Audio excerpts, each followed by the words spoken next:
Questão de número 6.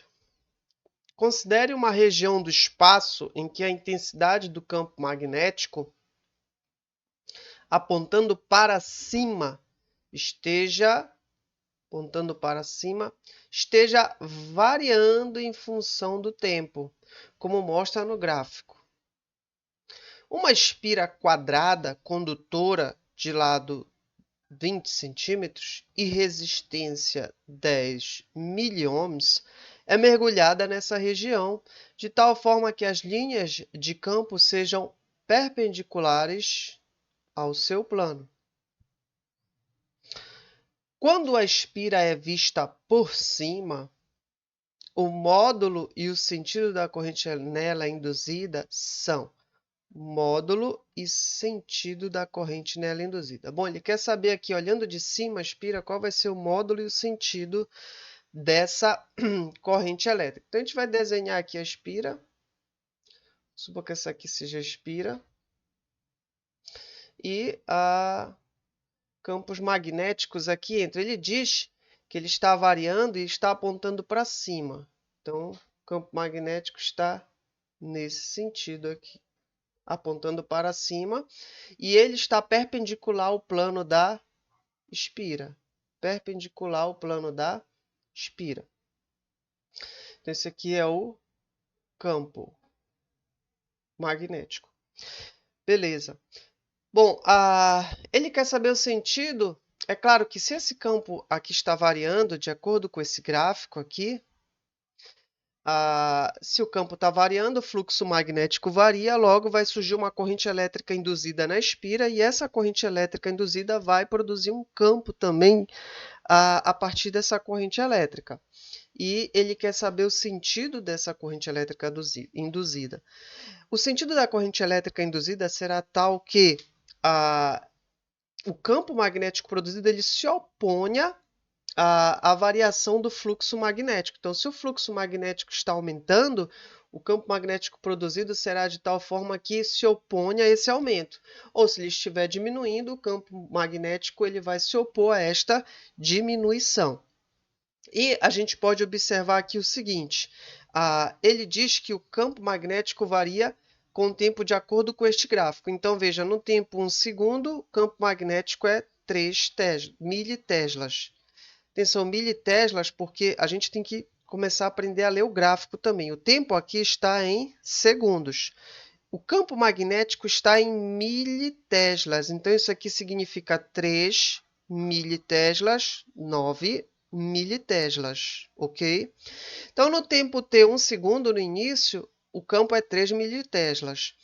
No tempo t, 3 segundos, o campo aumenta, ou seja, a intensidade do campo magnético aumenta para 3 militeslas. Então, se esse campo magnético está aumentando, a corrente elétrica induzida nessa espira vai ser tal que se opõe a este aumento. Então, para se opor a este aumento, ela vai ter que criar um campo magnético no sentido contrário a esse campo magnético externo. E para produzir um campo de entrada aí, eu tenho que ter uma corrente elétrica que gire no sentido horário. Por que no sentido horário? Porque se eu utilizar a regra da mão direita, o meu polegar aponta no sentido aí da corrente na espira e os 4 dedos vão abraçar a espira por dentro. Quando eles abraçarem, a gente vai ver que os 4 dedos vão estar entrando, ou seja, vão estar para baixo do campo magnético externo de verde. Esse campo amarelo aí é o campo induzido, é o campo produzido pela espira, pela corrente induzida gerada na espira, ok?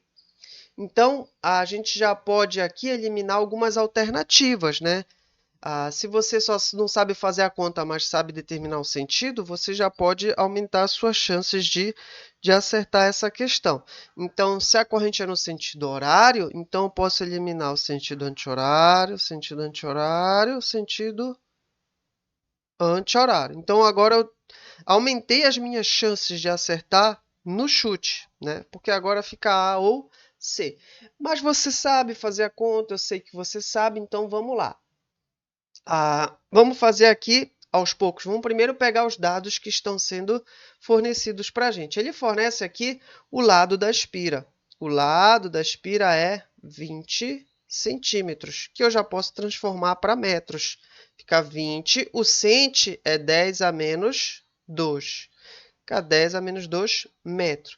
Bom, para eu determinar o fluxo magnético através dessa espira, eu tenho que achar a área da espira. Então, eu já vou calcular a área aqui. A área dessa figura geométrica e dessa espira é L vezes L. Então, eu vou ter aqui 20 vezes 10 a menos 2 vezes 20 vezes 10 a menos 2. Então, isso aqui vai dar 20 vezes 20, 2 vezes 2, 4. 400 vezes 10. Conserva a base e soma os expoentes. Menos 4 metros quadrados. Bom, esse aí é o valor da área. 400 vezes 10 a menos 4 metro quadrado. Beleza. Qual outro dado que ele nos fornece? Ele nos fornece a resistência dessa espira. A resistência dessa espira é de 10, miliohms. A resistência é de 10 miliohms. E eu sei que o mili é o 10 a menos 3. Então, vai ficar 10 vezes 10 a menos 3 ohms. Bom, o que ele me dá mais? Ele dá o intervalo de tempo.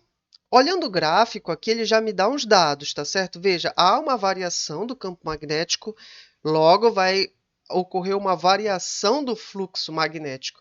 E o intervalo de tempo em que isso acontece é de 1 a 3 segundos. Então, eu vou ter o tempo final menos o tempo inicial. Então, o intervalo de tempo em que isso acontece é de 2 segundos. O campo magnético inicial é 3 militeslas. Então, 3 vezes 10 a menos 3 teslas. E o campo magnético final vai ser 9 militeslas. 9 vezes 10 a menos 3 teslas. Bom, esse aqui são todas as informações fornecidas tanto no enunciado da questão como no gráfico, que o gráfico também nos fornece informações preciosas. Então, vamos fazer agora o cálculo do fluxo magnético aqui em cada situação. Então, no início, eu tenho aqui que o fluxo magnético inicial vai ser o campo magnético inicial vezes a área vezes cosseno de θ. Esse θ é o ângulo entre o campo magnético externo e a normal da espira. Então, se vocês observarem aqui, o campo magnético está para cima e vamos considerar que a normal esteja para cima, a normal aqui dessa espira. Então, o ângulo entre a normal e não confundir o ângulo da normal da espira com o ângulo do plano da espira, porque você pode confundir. Veja que o plano da espira está perpendicular ao fluxo magnético externo, ao campo magnético externo. No entanto, a normal da espira, ela está na mesma direção e no mesmo sentido, do campo magnético externo. Logo, o ângulo entre elas é zero. E se o ângulo é zero entre elas, então o cosseno de zero vai dar 1. Portanto, o fluxo magnético inicial será... O campo magnético inicial a gente tem bem aqui, ó. Bem aqui. 3 vezes 10 a menos 3. A área, a gente calculou bem aqui, é 400 vezes 10 a menos 4. Vezes 400 vezes 10 a menos 4. Vezes 1. Portanto, o fluxo inicial aqui será, fluxo magnético inicial será, bom, eu tenho aqui 3 vezes 400 dá 1.200, vezes 10 vezes 10 a menos 3 vezes 10 a menos 4 dá 10 a menos 7. Logo, o fluxo magnético inicial aqui será... Bom, eu posso andar essa vírgula aqui 3 casas para trás. 1, 2, 3. Ou deixar aqui em 2, porque talvez seja mais simples fazer o cálculo com esse 12 aí. Vai ficar 12 vezes 10. Como andou 2 casas para trás, o expoente, como esse número diminui, o expoente aumenta. Vai para menos 5. Isso aqui é 12 vezes 10 a menos 5 Weber. Beleza. Agora vamos ver aqui no fim. No fim, eu tenho o fluxo magnético final, que vai ser o campo final, vezes a área. A área não muda, a espira é a mesma. Cosseno de θ. E a posição também dela não muda. Se o ângulo dela não muda, então cosseno de θ é igual a 1. Portanto, eu tenho que o fluxo magnético final aqui será... O campo magnético final é 9 vezes 10 a menos 3. Vezes a área não muda, 400 vezes 10 a menos 4, vezes 1. Portanto, o fluxo magnético final será... Bom, 9 vezes 4 dá 36.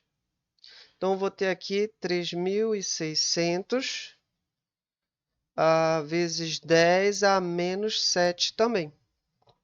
Logo, eu vou ter que o fluxo final será... Bom, aqui também eu vou andar 2 casas aqui para trás. Vai ficar 36 vezes 10 a menos 5 Weber. Beleza.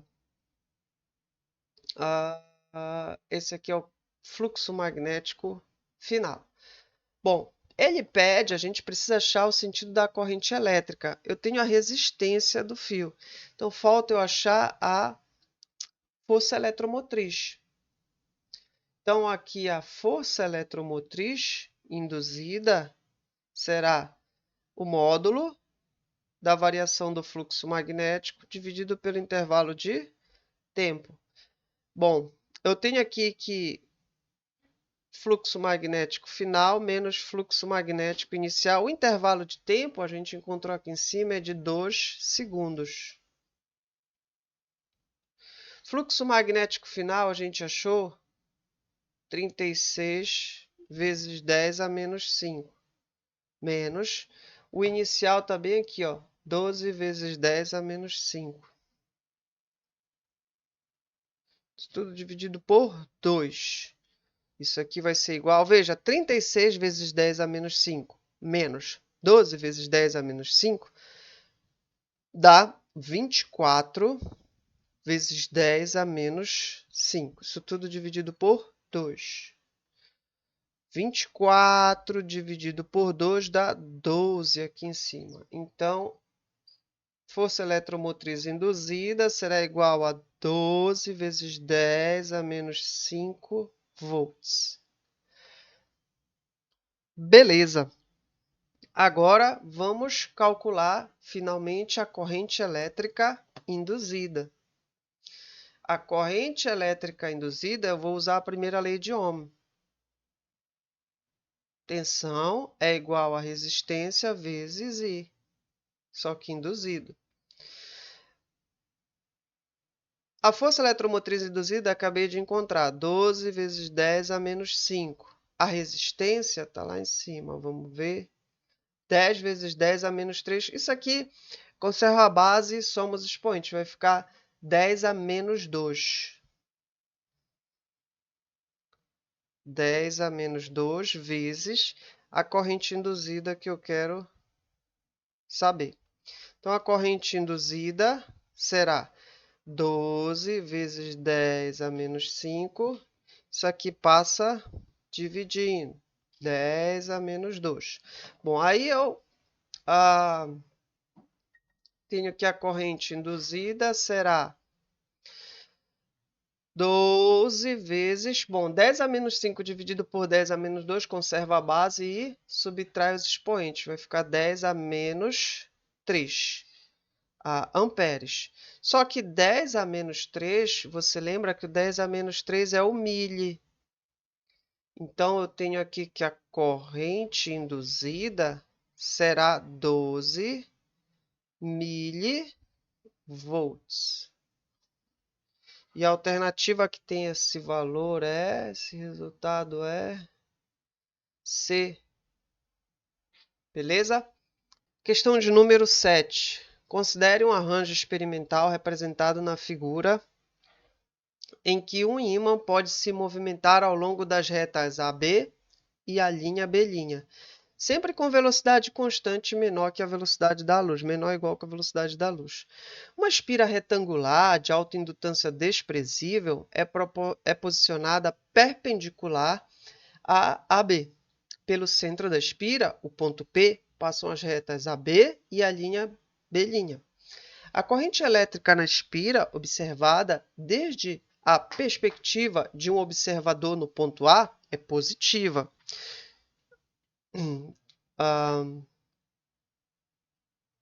Por convenção, se estiver no sentido horário. Ou seja, tem um carinha aqui olhando. Está aqui. E a corrente elétrica, ele diz que vai ser positiva se estiver girando no sentido horário. Então, esse sentido aqui, horário para ele, é o sentido positivo. Beleza. Polo norte do ímã sempre aponta ou para A ou para a linha. O que ele quer dizer com isso é que esses polos não se invertem, tá ok? Ele sempre aponta para A ou para a linha, tá ok? Esses polos não se invertem aí. A respeito da situação física descrita, são feitas as seguintes afirmações. Quando o ímã se desloca de A para B, de A para P, a corrente na espira é negativa. Bom, quando o ímã ele se aproxima, a corrente, o fluxo magnético aumenta. Se o fluxo magnético aumenta, a espira vai produzir uma corrente elétrica que se opõe a esse aumento. Então, veja, ele vai produzir aqui desse lado, já que o ímã está se aproximando e a espira não quer afastar ele, então ele vai produzir desse lado bem aqui, vai produzir um sul. Já que o lado que está se aproximando é o sul, e a espira quer reduzir essa aproximação, então desse lado vai ser o sul e desse lado da espira vai ser o norte. Mas você sabe que o campo magnético, as linhas de campo magnético sempre saem do norte e entram no sul. Então desse lado aqui da espira, as linhas de campo magnético estarão entrando. Se elas estarão entrando, então, usando a regra da mão direita, espalmada, eu vou pegar os 4 dedos e colocar entrando aí nesse campo, e o meu polegar ele vai apontar no sentido da corrente. Quando eu ver isso, eu vou ver que o meu polegar ele está apontando nesse sentido aqui. Ou seja, a corrente nessa situação vai estar sendo apontada para o sentido positivo. A afirmativa diz que a corrente é negativa. Então, essa afirmativa aqui é falsa. Ok? Então, vamos seguir aqui em diante. Afirmativa 2. No momento em que o centro do ímã passa pelo ponto P, a corrente da espira é zero. Isso é verdade, galera. Quando o ímã está bem aqui no centro, o centro do ímã coincide com o centro da espira, a gente sabe que dentro do ímã, o campo magnético ele é uniforme. Dentro do ímã, aproximadamente uniforme, bem no centro do ímã, o campo magnético ele é todo uniforme, eles têm a mesma distância, o mesmo espaçamento, a mesma intensidade. E se o campo magnético não varia, então não há variação de fluxo magnético. Se não há variação de fluxo magnético, não haverá corrente induzida. Então essa daqui está verdadeira. 3.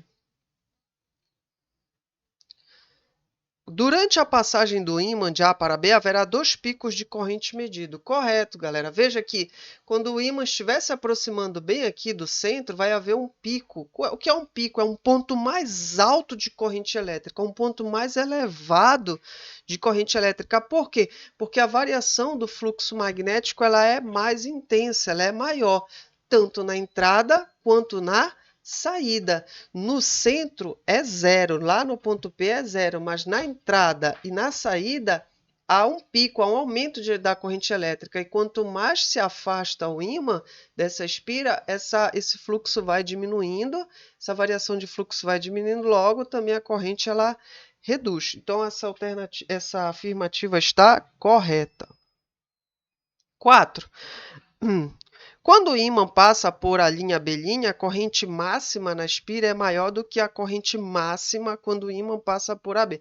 Bom, a corrente máxima é quando o ímã está próximo ali da espira, né? Quando ele está entrando ou saindo. Mas vejam que aqui, bem aqui, tem um ângulo. Bem aqui tem um ângulo entre a normal da espira e esse ímã aqui nessa posição. Vejam que só por esse ângulo aí a gente consegue perceber que o fluxo do campo magnético ele é menor.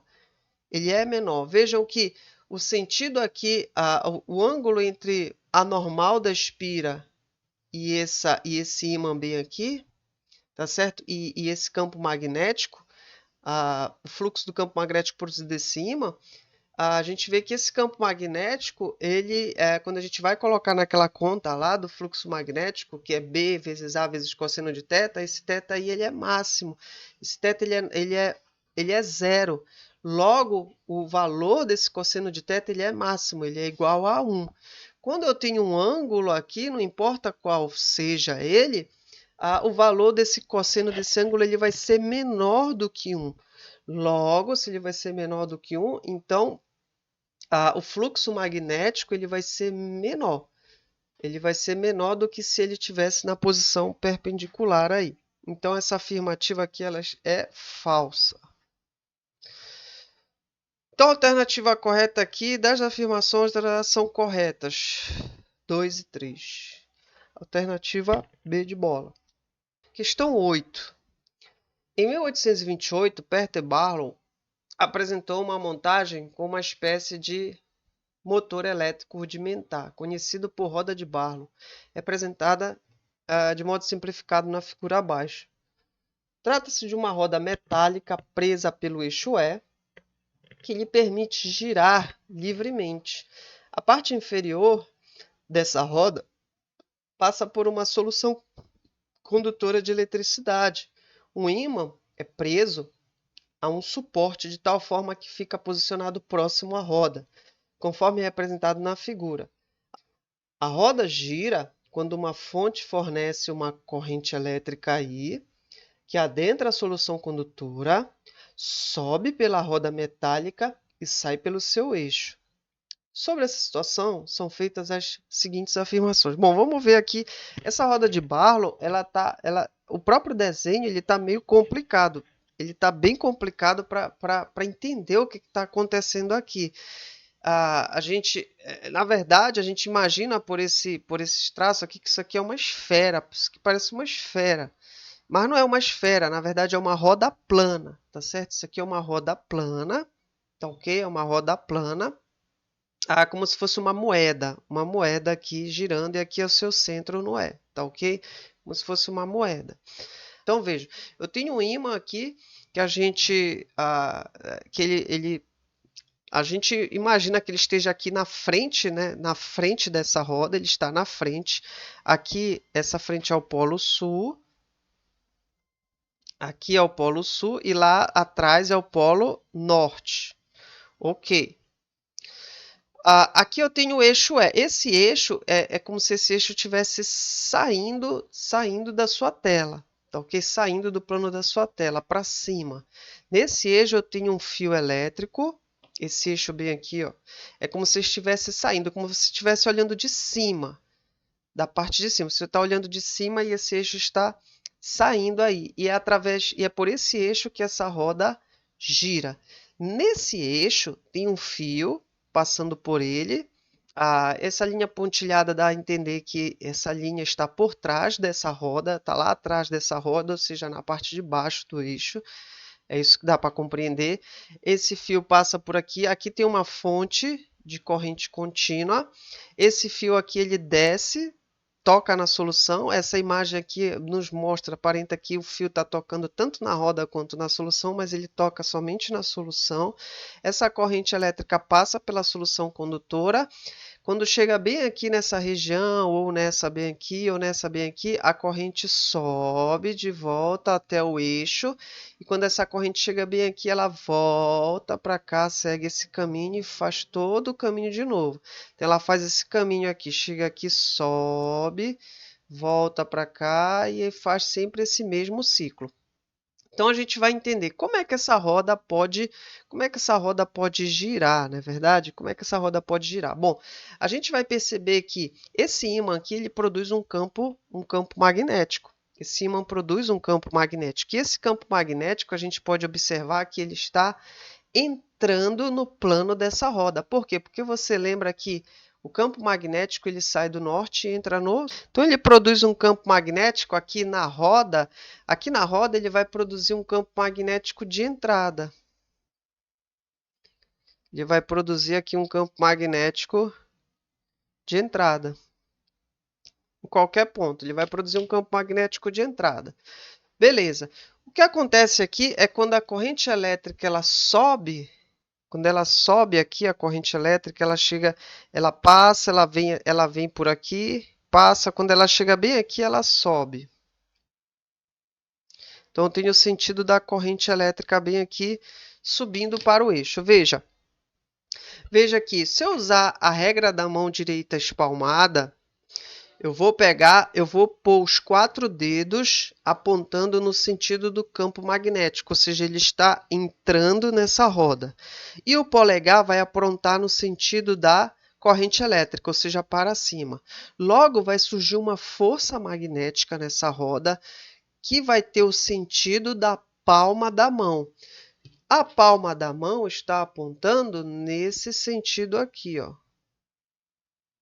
Então, aqui vai surgir uma força magnética. É essa força magnética que vai fazer essa roda girar. Ok? E isso não acontece só nesse ponto aqui. Isso acontece em vários pontos da roda, ao longo da roda, porque a corrente elétrica ela vai sair daqui também. Ela vai sair daqui também.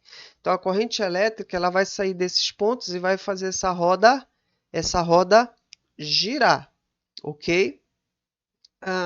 Bom, então vamos ler aqui as afirmativas. Quando eu dou uma sugestão para vocês assistirem um vídeo, vocês pesquisem lá no YouTube, roda de Barlow, e vocês vão entender melhor porque isso aqui funciona melhor se o disco, né, se o formato desse disco tivesse hélices, ele fosse cortado. Então você vai entender melhor lá como é que funciona.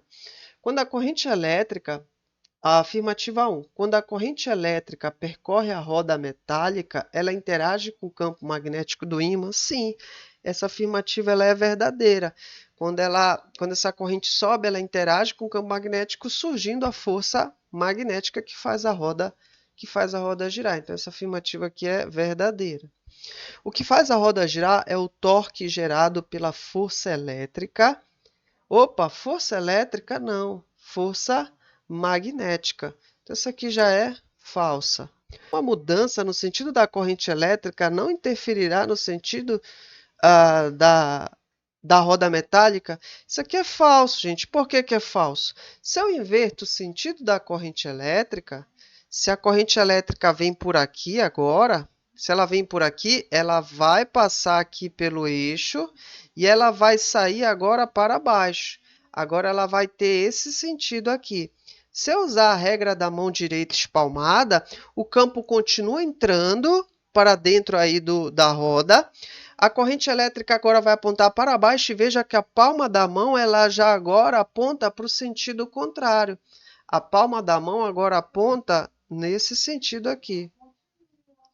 Ou seja, a roda ela vai girar agora num sentido contrário. se for esse o caso, tá ok? Então, essa afirmativa aqui, ela é falsa. A quarta afirmativa. Se os polos do ímã forem invertidos, haverá inversão no sentido da rotação da roda metálica? Sim, é verdadeira. Se eu colocar o sul bem aqui e o norte aqui, agora a gente vai ter um campo elétrico que está saindo aí do plano da roda e vai inverter tudo também. Se eu usar a regra da mão direita, vai inverter tudo aí. Tá ok? Então essa afirmativa ela é verdadeira. Logo, assinale a alternativa que apresenta as afirmativas corretas. É a 1 e a 4. Alternativa C. Questão de número 9. Bom, galera, a questão de número 9 é o seguinte. A figura abaixo representa um ímã que se move ao longo do eixo de uma bobina que se encontra conectada a um resistor R. Considere as seguintes afirmações. Vamos lá, galera. Primeiro que o desenho aqui ele não é muito sugestivo, tá certo? O desenho aqui, por quê? Por causa dessa bobina aqui. A gente não sabe que lado desse está para frente, que lado desse está para trás. Tá meio estranho aqui, tá ok? Mas a gente vai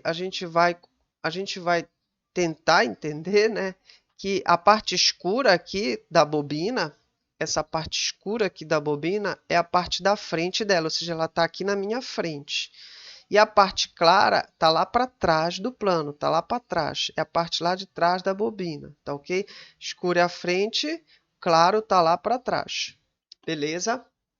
Considere as seguintes afirmações. A corrente elétrica em R só existe se o ímã estiver acelerado? Não, galera, o ímã não precisa estar acelerado. Se ele estiver com velocidade constante, se aproximando ou se afastando, logo vai surgir corrente elétrica nessa bobina aí. Então, essa daqui é falsa. A corrente elétrica flui de A para B quando o ímã se move para a esquerda. Olha, está dizendo que a corrente flui de A para B. Para ela fluir de A para B, ela tem que subir aqui. Aí, bem aqui na bobina, ela vai passar pela parte da frente aqui. Ela vai passar aqui, ó. Ela vai dar essa volta aqui. Vai passar para cá e vai descer aqui, seguindo o seu caminho. Beleza? A corrente elétrica flui de A para B quando o ímã se move para a esquerda. Bom, o ímã se mover para a esquerda, ele está se movendo nesse sentido aqui. Se ele se move nesse sentido, ele está aproximando o polo norte. Se ele está aproximando, vai surgir na bobina uma corrente que se opõe a essa aproximação. Para se opor à aproximação de um polo norte, aqui desse lado tem que surgir um norte para afastar. Norte com norte se repele. Tem que surgir um norte aí. Para surgir o norte, eu tenho que usar a regra da mão direita para determinar o sentido da corrente. Para um solenoide.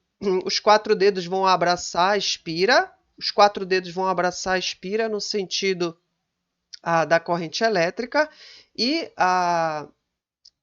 o seu polegar vai apontar para o polo norte. Então, se a gente observar aí, a gente vai perceber que realmente é isso que acontece. Veja, se eu abraçar a espira nesse sentido aqui, os meus 4 dedos vão estar apontando aqui para minha frente e o polegar vai estar aqui para esse lado.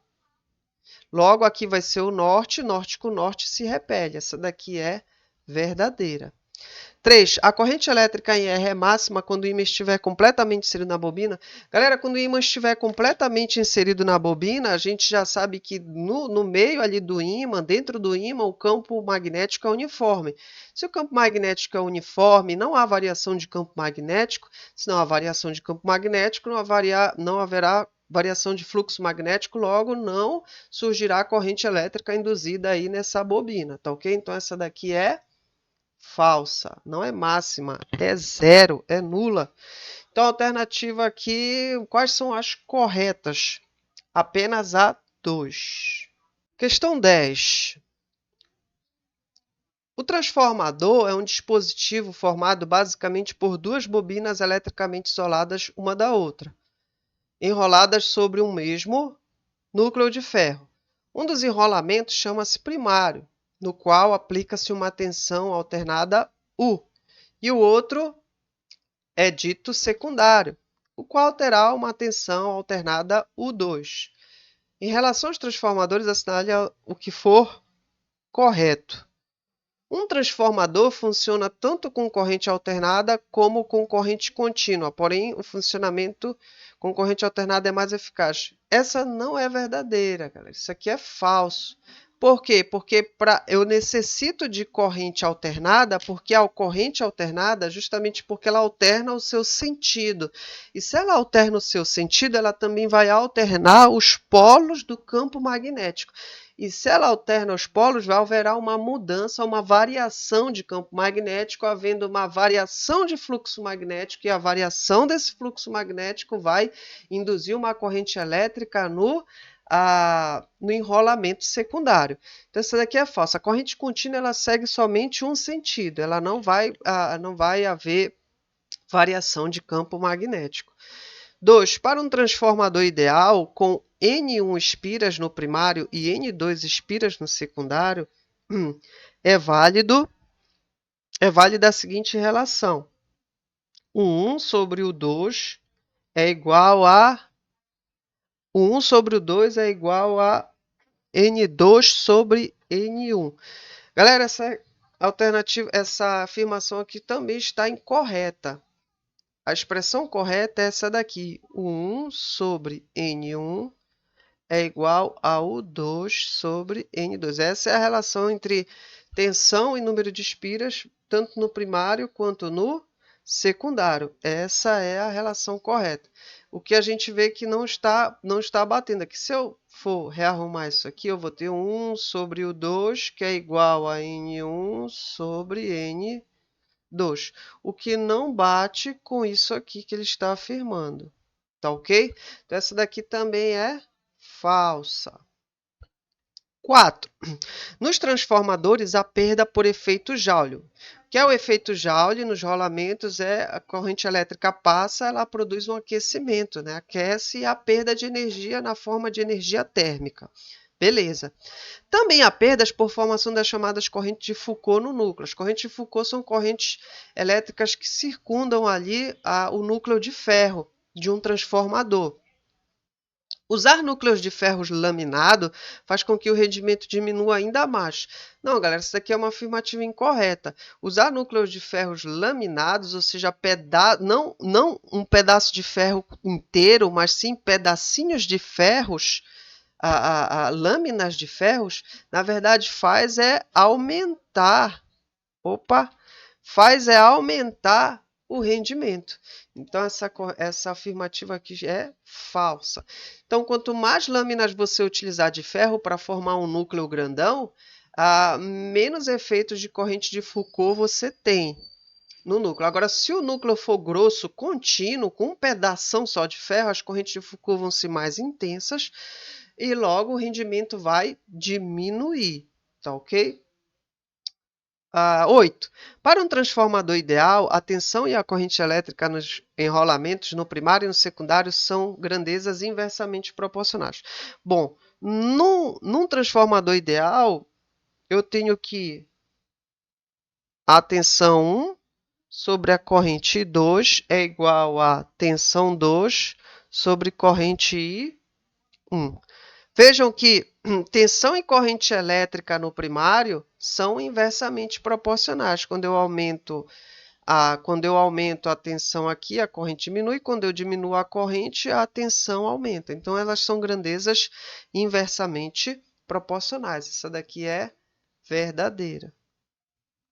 E, por último, em um transformador, qualquer um dos enrolamentos pode ser usado como primário e secundário? Sim, correto. Qualquer um dos dois enrolamentos. Você pode ter no primário mais espiras do que no secundário, ou você pode usar como primário o secundário como primário, tá ok? Vice-versa. Tanto faz. Se você quiser, por exemplo, aumentar a tensão, você põe no primário menor espiras e no secundário mais espiras. Se você quer diminuir a tensão, você só faz inverter isso. Então, essa daqui é verdadeira. Então, a soma aqui vai dar 8 mais 16, 24.